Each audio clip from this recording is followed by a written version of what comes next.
এই ভিডিওটা হয়তোবা তোমরা অনেক অনেক পরে পাবে, কারণ এই ভিডিওটা যেদিন আমি শ্বশুরবাড়ি গিয়েছিলাম ঠিক তার একদিন আগের ভিডিও। ভেবেছিলাম তারপরের দিনেই দিব, কিন্তু ওই যে তোমরা ভিডিওতে দেখতেই পাবে যে আমাদের এখানে হচ্ছে মহাপ্রভুর ভোগ হচ্ছে। তো মহাপ্রভুর ভোগের জন্য কিন্তু কীর্তন হচ্ছে, মানে আজকে যেদিন ভিডিওটা আমি বানিয়েছি সেদিন আর কি অধিবাস ছিল, তো সেদিন তো কীর্তন হচ্ছে। আর প্রচণ্ড মাইকের আওয়াজ, তোমরা তো জানোই মিউজিক মানে ব্যাকগ্রাউন্ডে মিউজিক বাজলে মানে বাইরের কোনো মিউজিক আসলে তো ভিডিওতে কপিরাইট চলে আসে। তোমরা হয়তো অনেকেই জানো, অনেকেই বা জানো না। তো যাই হোক, ভিডিওটা সেদিনই করেছিলাম যেদিন শ্বশুরবাড়ি যাই তার ঠিক একদিন আগে, আর তারপরে তো আমি শ্বশুরবাড়ি চলে গিয়েছিলাম। শুভ সকাল জানাই সবাইকে। সবাই কেমন আছো? আশা করি ভালো আছো অনেক, আর অনেক সুস্থ আছো। আমরাও বেশ ভালো আছি। তো আজকে হচ্ছে বুধবার, আর সকাল প্রতিদিনের মতন সকালবেলা ঘুম থেকে উঠেই এই যে রান্নাঘরটাকে লেপে নিচ্ছি। আর রান্নাঘরটা আজকে পুরোটাই লেপবো না, কালকে লেপবো, কারণ কালকে তো শ্বশুরবাড়ি চলে যাব, কালকে লেপবো। আর প্রত্যেকটা দিন কিন্তু আমি রান্নাঘরটা আর কি পুরোটা লেপি না, শুধু এই যে যতটুকু দেখতে পাচ্ছ না এতটুকুই লেপি, আর একদিন পর পর কিন্তু পুরোটা রান্নাঘর লেপে দিই। তনু যেহেতু ছোট, তো এই জন্য এরকমভাবেই করি কাজ। আর যদি তনু একটু বড় হতো, তাহলে বড় মানে যখন বড় হবে আর কি, বা যখন তনু ছিল না, তনু হওয়ার আগে আমি কিন্তু প্রতিদিনই রান্নাঘরটা লেপেছিলাম, মানে লেপতাম আর কি। তো যাই হোক, আজকে রান্না করব হচ্ছে কচু। এগুলো কিন্তু আমাদের বাড়ির মানে লাগানো কচু, এমনি যেটা জঙ্গলে কচু হয় সেই কচুটা কিন্তু না, এটা এটা আমার মা লাগিয়েছিল। তো এই কচুর ডাঁটাগুলো দিয়েই আজকে আর কি তরকারি রান্না করব। আর বাড়িতে কোনো সবজি নেই, কারণ যেহেতু আর একদিন পরে চলে যাব শ্বশুরবাড়ি, তো সেই জন্য আর মানে নতুন করে কোনো রান্না বান্না করার ঝামেলাটা করিনি। তো এখানে এই যে পাতাগুলোকে একটু কেটে দিচ্ছি, কারণ এতগুলো পাতা লাগবে না, অল্প কয়েকটা পাতা হলেই হয়ে যাবে। তারপর চলে আসলাম রান্নাঘরে, এই যে এগুলোকে এখন রেখে তারপরে রান্না বসাতে হবে। তো রান্না বসানোর আগে তনুর যে কাঁথাগুলো আছে, তনু হিসু করে, তো তনুর কাঁথাগুলো এখানে আর কি আমি ধুয়ে দিচ্ছি। আর তনুকে কিন্তু না এখন প্যাম্পাস আর রাত্রেবেলা করে না পড়াচ্ছি না, কারণ ওর হচ্ছে না মানে ইনফেকশন হচ্ছে।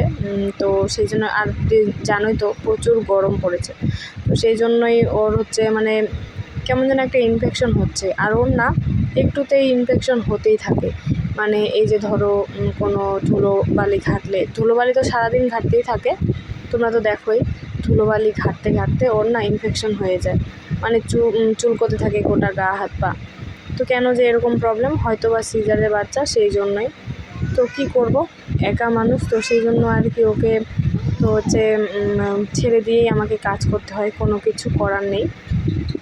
তো যাই হোক, এখানে আমি উনুনের জালটা ধরিয়ে দিয়ে ভাতটা বসিয়ে দিলাম। আর দেখো আমার রান্নাও হয়ে গেল, মানে সম্পূর্ণ রান্নাটা ওই আর কি তোমাদের সাথে শেয়ার করতে পারলাম না। তো দেখো এখানে কচুর ঘাটি করেছি, আর করেছি হচ্ছে এই যে সয়াবিন আর আলু দিয়ে একটা মাখা মাখা করে, মানে পেঁয়াজ দিয়ে ঝাল দিয়ে বেশি করে, শুধুমাত্র আমার জন্যেই বানিয়েছি। আর তো অনুর জন্য কিন্তু আলুর ঝোল বানিয়েছিলাম, তো সেটা তোমাদেরকে মানে দেখাতে ভুলে গিয়েছিলাম।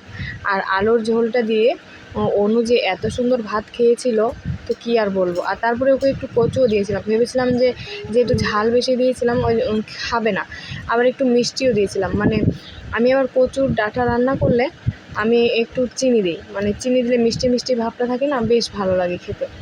তো দেখলাম যে না, অনুও কিন্তু ভালোই খেয়েছিল, মানে তনুর কথা বলছি, সরি, অনু কিন্তু কচুর তরকারি দিয়ে ভাত ভালোই খেয়েছিল। একটা কমেন্ট ঘুরে ফিরেই আসছে যে তুমি ভিডিও কেন দিচ্ছ না। আমি শ্বশুরবাড়িতে এসেছি, এখন আমাদের বাড়ির লাইনের প্রবলেমটা ঠিক হয়ে গেছে, আর এখন আমি শ্বশুরবাড়িতে আছি, আর এখানে ভীষণ নেটওয়ার্কের প্রবলেম, তো সেই জন্যই দিতে পারছি না। খেলো না, দুবার শুধু খেলো আর খেলো না, বলছে কি ছি, কি একটা বলা শিখিয়েছে দেখো। একটু যদি কাদা দেখে, একটু যদি এই যে ক্যাডবেরিগুলো খায়, ক্যাডবেরিটা যদি একটু গলে গলে থাকে, বলছে খালি ছি ছি ছি। বলো তো ছি, বলো তো, বলো ছি। একটুও খেলো না। টাটা দাও তো বাবা, বলো তো বাবা, বল এই যে আর এই যে তনুর সুজিটা এখন অনুকে দিলাম খেতে। দেখো অনু খাচ্ছে, আর অনু গেছিল হচ্ছে সেন্টারে খিচুড়ি আনতে। তোমরা তো দেখতেই পেলে, দুবার খেয়ে তারপর আর কিন্তু খেলো না। তারপরে যে ওষুধ খাওয়াচ্ছি তনুকে, কারণ হচ্ছে ওর না কাশিটা আবার হচ্ছে। মানে কেন হবে না তোমরাই বলো। আমি সারা দিন যেটা কাজ করব ওই আমার পিছন পিছন ঘুরবে আর শুধু কলপারে যাবে। যখন বাসন মাজবো তখন কলপারে যাবে, যখন কাপড় ধুবো তখন কলপারে যাবে। তাহলে কেন হবে না বলো তো তোমরা? মানে কাশি টাশি কেন হবে না বলো? তো যাই হোক, কাশি হয়েছে সেই জন্য ওষুধ তো আছেই, ওষুধটা আর কি খাইয়ে দিলাম। আর তারপরে এটা হচ্ছে বিকেলবেলা, অনুকে ওষুধ খাইয়ে তনুকে তারপর না সবাই ঘুমিয়েছিলাম। এত রোদ আর এত গরম যে বাইরে বাড়ানো যাচ্ছে না, তো সেই জন্য ঘুমিয়েছিলাম। আর প্রতিদিন তো আমি ঘুমাই। তারপরে বিকেলবেলা উঠে অনুকে একটু ভাত খাইয়ে দিলাম, আর সাথে আমিও ভাত খেয়ে নিলাম। খেয়ে দিয়ে তারপরে এই যে এখন বাসনগুলো সব মেজে রাখবো, কারণ কালকে এই হাঁড়িতে আর রান্না করব না।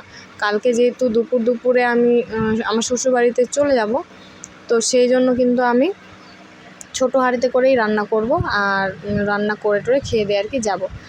সেই জন্য বড় হাঁড়িটাকে এইভাবে মেজে সুন্দর করে রেখে দিলাম। তো কি বলো তো, তারপরের দিন কিন্তু আমাকে আর রান্না করতে হয় না। মানে তারপরের দিন একটা বৌদির বাড়িতে খেয়ে দিয়েই আমি কিন্তু চলে গিয়েছিলাম।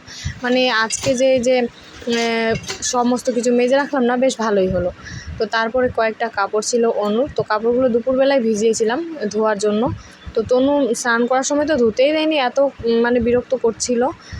আর তারপরে আমি স্নান টান করে তনুকে ঘুম পাড়িয়ে ধুতে চেয়েছিলাম, কিন্তু এই যে এত রোদ আর শরীরটা ভাল লাগছিল না। মানে সকালবেলা উঠে যে আমার কাজ শুরু হয় না, কাজ করার আর মানে কাজ শেষ হওয়ার নাম নেই।